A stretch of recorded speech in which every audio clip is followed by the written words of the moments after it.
os mandamentos judaicos, que são em torno de 613, incluindo mandamentos, leis, ordenanças, preceitos, eles são divididos em 4 tipos. Tem as leis religiosas, as leis cerimoniais, as leis sanitárias de saúde e as leis morais civis. É claro que nós não vamos hoje, não colocaremos tudo hoje, isso para nós observarmos. É claro que algumas leis serviram para alguns contextos durante algumas épocas diferentes. Mas eu trago 2 curiosidades.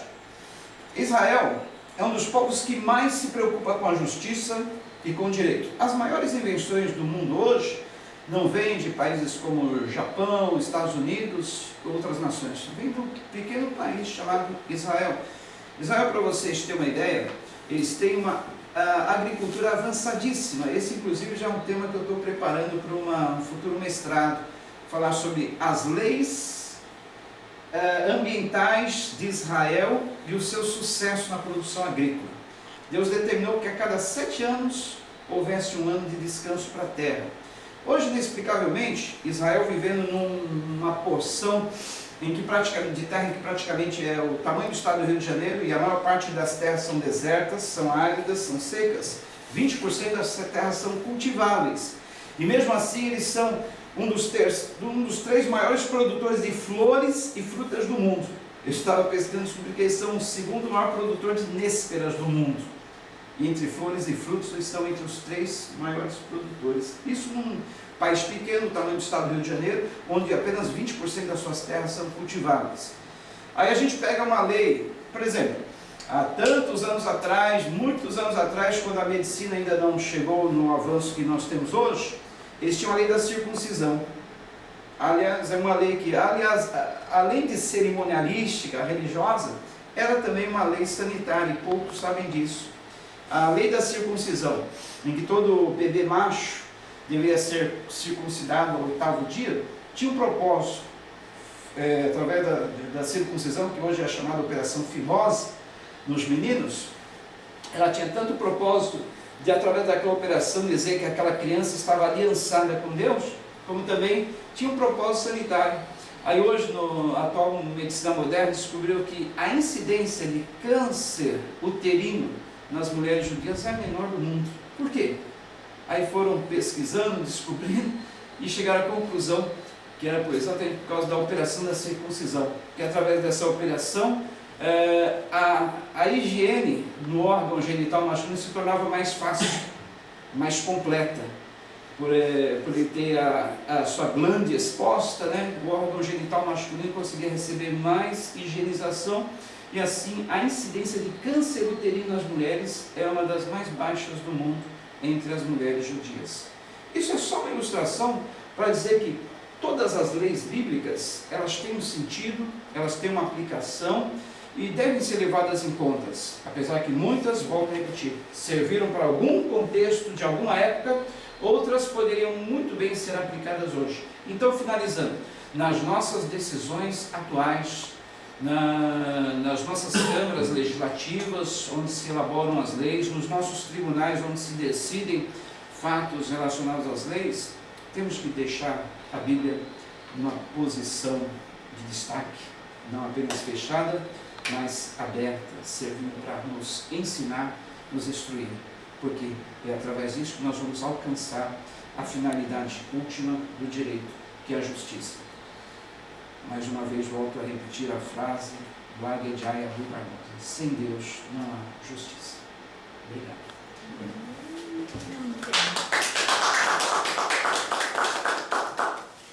Bom, eu passo a palavra ao seu orientador, professor Padre Cláudio. Então, vou passar primeiro ao querido professor, nosso grande mestre, professor Gildo dos Santos. Foi meu patrono de turma, um querido. Então, para as suas perguntas, suas considerações.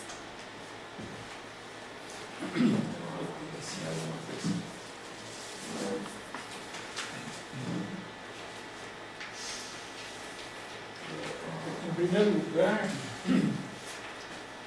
cumprimentando os presentes, amigos e familiares do Jonas, eu quero salientar meus cumprimentos e agradecimento ao ilustre e querido professor Padre Cláudio Scherer da Silva por ter, num dos dias aqui, há um pouco menos de um mês, cruzado comigo e pedido se eu aceitaria participar deste momento aqui. E aproveito também para cumprimentar o distinto acadêmico Jonas Leite Siqueira pela exposição feita hoje e pelo trabalho, então, nem se fala. E cumprimentar de uma maneira muito especial a nossa querida diretora, a professora Renata Soares Bonavides, que é um exemplo para todos nós, de dedicação, de trabalho, de seriedade na condução da Casa Amarela. Eu li com atenção e muito interesse o seu trabalho, até porque é tema que sempre me chamou a atenção. E foi bom para mim, porque, sinceramente, com esse texto, eu aprendi bastante. Os meus questionamentos são poucos. Li no seu trabalho e relembrei de algumas coisas, e outras eu aprendi e nem sabia, que o livro Deuteronômio é o livro de maior importância legislativa, ao lado do Êxodo, né? Mas esse é o mais importante. Tem normas a serem seguidas, sanções para a inobservância delas. E eu pergunto, que duas regras ou normas e sanções o nosso futuro colega Jonas pode indicar? Dentro do Deuteronômio? Não, das normas a serem seguidas, sim. A partir daí, que Sim. Duas normas e sanções poderia enunciar? Bom, aí englobando toda a Bíblia, tanto o Antigo como o Novo Testamento, sem dúvida a maior delas que é a lei do amor, né? Aliás, se a gente observasse, pode parecer meio utópico, né? Observar a lei do amor, é uma lei. Mas se a gente observar a lei do amor a Deus sobre todas as coisas e ao próximo como a si mesmo, toda a lei está cumprida. É só, né? Pode parecer utópico? Não. Pode, mas se a gente cumprisse essas duas leis, o amor de Deus acima de todas as coisas, ao próximo como a nós mesmos, olha, não existiria nenhuma criminalidade, nenhuma violência, não existiria, e existiria a mais completa justiça. Pode parecer utópico, mas a Bíblia diz que vai acontecer um dia isso, quando Jesus estiver no governo do mundo, né? Como eu modestamente, eu estou plenamente de acordo, mas modestamente eu sempre, nunca falei nada sobre isso, sempre pensei que a Bíblia é o livro dos livros, né? Todo mundo diz isso. Talvez é o livro dos livros, daí biblioteca, e é onde estão todos os livros que devem estar. E pegando o seu trabalho para o campo restrito do processo civil, tão pequeno, mas para mim, que é o meu campo de trabalho aqui na faculdade, do processo civil, eu gostaria de perguntar aquela primeira intervenção de Deus chamando Adão e dizendo: onde estás? No capítulo 3, versículos 9 e 10. No campo do processo civil, onde nós poderíamos encaixar esta manifestação de Deus dirigindo-se a Adão? O direito da defesa, né? Adão cometeu uma infração, desobedeceu. Aliás, eu coloco um trabalho que é um dos primeiros dispositivos de direito colocado na Bíblia, está exatamente no Jardim do Éden, quando Deus deu a Adão, olha, você pode comer de todas as árvores do jardim, menos a árvore do conhecimento do bem e do mal, que vai dar a vocês a consciência do que é o certo e o que é errado. Adão desobedeceu, e como toda pessoa que pratica um ato errado, ele se escondeu. Mas Deus quis dar a ele o direito de defesa, né? Que a gente aprende no processo penal, o direito que cada um tem que se defender. Ele citou Adão para que apresentasse a sua defesa. para que não ficasse sem esse direito de se defender e pudesse ser julgado corretamente. Isso que a gente vê. A pessoa está muito bem dada. Mas, ao direito de defesa, precede um outro direito. De ser ouvido. Que é de citação. Não é? Citou Adão então, para ser ouvido. Isso é do jurista Celso Romano, que essa é a primeira citação feita no mundo. Tanto serve para o processo civil como para o processo penal, como tipo de procedimento.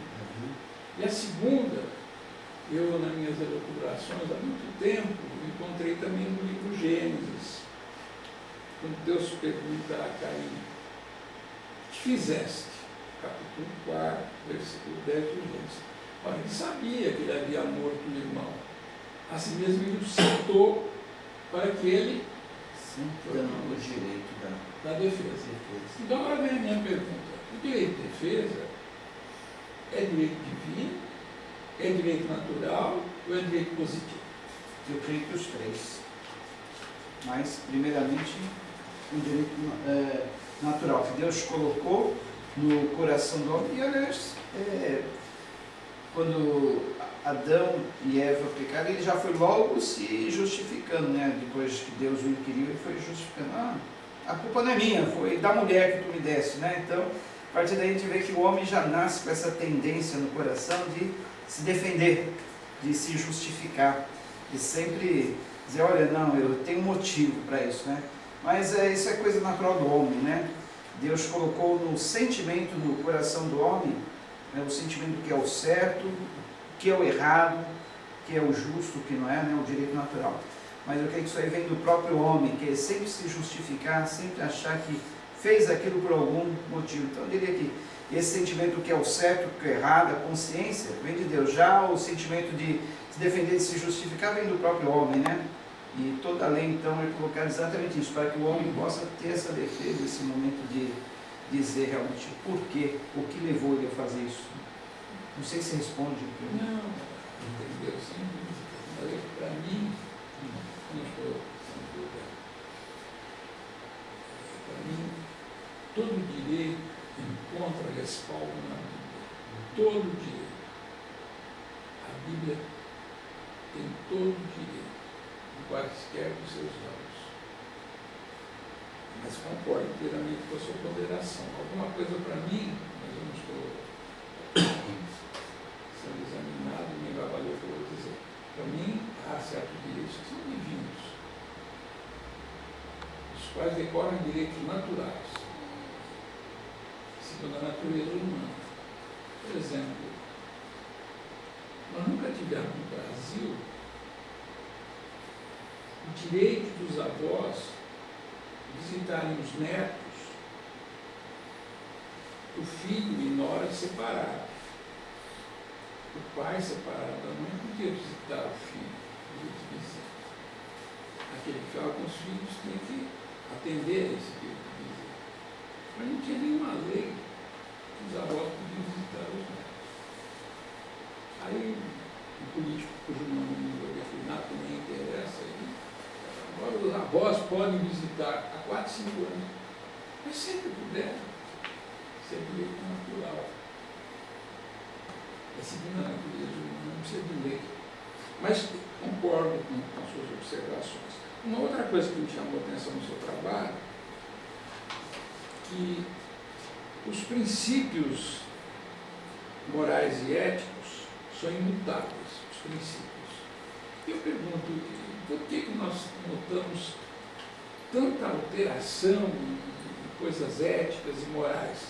Tem no seu trabalho uma observação que isso decorre do uso que se faz delas, moral e ética, ao longo dos tempos e dos confrontos. Então eu pergunto, e essa alteração que não ganha, se os princípios são imutáveis, nós temos tanta tormenta, tanta diferença, tanto confronto, tanta mudança no comportamento ético, no uso da ética e da moral. Então, como é que nós chamaríamos essa modificação? O que muda é a concepção humana a respeito do que é o moral, do que é o ético. O que muda é a forma do homem pensar. Os conceitos morais e éticos, realmente eles são imutáveis. Os conceitos que Deus deu sobre a moral, sobre a ética, lá no princípio, valem, valeram em todas as épocas, valem até os dias de hoje. Só que o pensamento humano vai, eu não vou dizer vai se desenvolvendo, poderia ser essa palavra, desenvolvendo, mas eu colocaria mais, vai se corrompendo, vai se decaindo, vai se degradando. Muitos dizem, não, o pensamento moderno hoje é mais evoluído. Será que é mais evoluído mesmo? Essa é a pergunta. Então, para mim isso não é evolução, né? Olhando o atual quadro da sociedade que nós vemos hoje, que não há necessidade de falar o que nós temos visto hoje, eu não diria que isso é um progresso da evolução da mente humana, um progresso de concepção. Eu colocaria como uma decadência. Os princípios morais e éticos permanecem, são os mesmos desde o começo, só que a moral humana tem se degradado. Eu poderia chamar a isso de o que se altera é o índice de moralidade. Isso, exatamente. Seria isso. Decadência moral. É o índice de moralidade. O que o mundo chama de progresso da civilização, eu chamaria de decadência. Infelizmente é. Só agora mais só três palavras. Eu estou me enrolando muito, me perdoe. Os danos morais sequer foram referidos no Brasil pelo Código Civil de 1916. Aí vem o Código Civil de 2002 vigente e trata dos danos morais, porque antes a Constituição de 88 tratou deles e também não tratava antes. Pergunta: a Bíblia cuidou de considerar os danos morais? Sim. Inclusive, no próprio as leis judaicas já dizia, se emprestares uma capa, né, restitua até o pôr do sol, ou até o prazo determinado, né, para que não haja, aí nós estamos falando de dano material, mas da mesma forma, o próprio Senhor Jesus Cristo, em Mateus capítulo 18, ele fala da ofensa, aí seria restituir o perdão, ele fala muito sobre isso, o perdão, restituir, dando como se fosse uma restituição de algo que ofendeu a moral do seu próximo. Então, está bem explícito aí a restituição aos danos morais. O que mais causa realmente dano moral é ofensa, palavras, atos, atitudes, né? E tanto na lei mosaica como nas palavras do Senhor Jesus Cristo, ele menciona muito sobre isso aí, restituição moral. Finalmente, é a observação de um simples professor de processo. Nós temos na Bíblia falso testemunho, né, contratos, os danos, os ressarcimentos, salário justo e até greve. Tem tudo na Bíblia. As leis de Gênesis, Apocalipse. Eu quero avançar, tem a impenhorabilidade de bens, tudo vem abordado no seu trabalho. Então, Casamento? Casamento, família. Fidelidade? olha, apesar das resistências, até divórcio tem tudo na Bíblia. Tudo que inglês completo. Então, para mim, o direito se assenta, o bom direito se assenta na Bíblia. E o direito à vida nem se fala. Eu estou satisfeito. Obrigado, professor. Desculpe ter me alongado. É de direito. Padre Cláudio, prefere que eu fale, depois eu passo a palavra ao senhor para encerrar. Queria parabenizar, antes disso, mais uma vez agradecer o honroso convite feito a mim pelo Padre Cláudio, que é uma pessoa que eu amo muito, admiro demais. Ele não é apenas o nosso pró-reitor, é o nosso professor, o nosso padre, o nosso conselheiro, uma pessoa que vive para servir o próximo, para nos ouvir e que mudou essa universidade desde a sua vinda. E permanecerá, se Deus nos permitir. Queria mais uma vez agradecer a presença do professor Gildo, que é uma pessoa que igualmente amo demais, tanto o professor quanto a sua esposa, a sua família, que são pessoas pelas quais eu nutro um carinho, uma admiração, um respeito muito grande. Então, agradecer a Deus, né, por esse momento especial de podermos estar aqui. Aparecer mais um culto, né? Na apresentação de um trabalho que é muito mais do que um trabalho, do que é uma reflexão, né, do que é um belo trabalho, aliás, uma bela reflexão, um belo trabalho. Então, eu já queria iniciar parabenizando Jonas, Vossa Senhoria, pelo seu trabalho, pelo amor que o senhor demonstrou aqui na confecção e na apresentação desse trabalho. Olha, eu já participei de muitas bancas nessa faculdade, eu estou aqui há quase 20 anos. Já passaram vários orientandos meus e vários orientados por outros professores em bancas das quais eu participei, quer como examinadora, quer como orientadora. Mas hoje, realmente, a apresentação de Vossa Senhoria foi diferente, uma apresentação com amor. O senhor não veio aqui apenas para cumprir o protocolo da finalização de um TCC. O senhor demonstrou amor no que falava, demonstrou de fato, e é comprovado que foi Vossa Senhoria que confeccionou o trabalho e que escreveu aquilo que acredita. Então, acho que isso tem um valor que precisa ser destacado. Então, o senhor está de parabéns pela coragem, pelo imeditismo do tema. Eu acho que o senhor não tem que deixar esse trabalho apenas como TCC, acho que o senhor tem que publicar esse trabalho, porque é o primeiro TCC dessa natureza que eu vi aqui ao longo desses anos todos, e já estive em outras instituições, já participei de arguições na PUC, nunca vi ninguém, no bom sentido, se atrever, no bom sentido, a um desafio como esse. Então, só por isso o senhor já está de parabéns, né? Bem como pelo conteúdo, pelo cuidado que o senhor teve com a formatação do seu trabalho, ela está impecável. Passou uma coisinha ou outra, mas que passa no trabalho de todo mundo, um errinho de pontuação aqui ou acolá, que passa mesmo, uns pontinhos finais que deixou de colocar lá nos rodapés, mas isso é tão de somenos importância que a hora que o senhor mandar para uma editora para publicar o seu trabalho, eles se encarregam de fazer isso. Mas o conteúdo realmente está impecável, eu gostei muito e tenho aqui, não são nem... eu queria mais ouvir para o senhor poder falar um pouco mais, não são nem perguntas, é mais uma reflexão para o senhor dividir comigo. Primeira delas, o senhor, Vossa Senhoria entende que ao sentenciar, estou pensando num processo penal, que é aquele que cerceia a liberdade do indivíduo, né? Que coloca alguém na prisão, no cárcere, nessas masmorras, nesses depósitos de lixos humanos que são os nossos cárceres no Brasil nos dias atuais. Vossa Senhoria entende que o magistrado deve ou pode pautar-se na Bíblia? Porque o professor Gildo bem colocou, a Bíblia é muito mais do que a Constituição Federal, é o nosso livro, né, de cabeceira. Não deveria ter um magistrado a Bíblia fechada na sua mesa. Ou, se está aberta, deveria ser seguida. Uma posição do aluno Jonas é um critério discricionário ou não do magistrado? Ele tem essa prerrogativa de seguir a Bíblia segundo sua convicção, ou ele tem que seguir o direito positivo que deve se sobrepor aos ditames de Deus?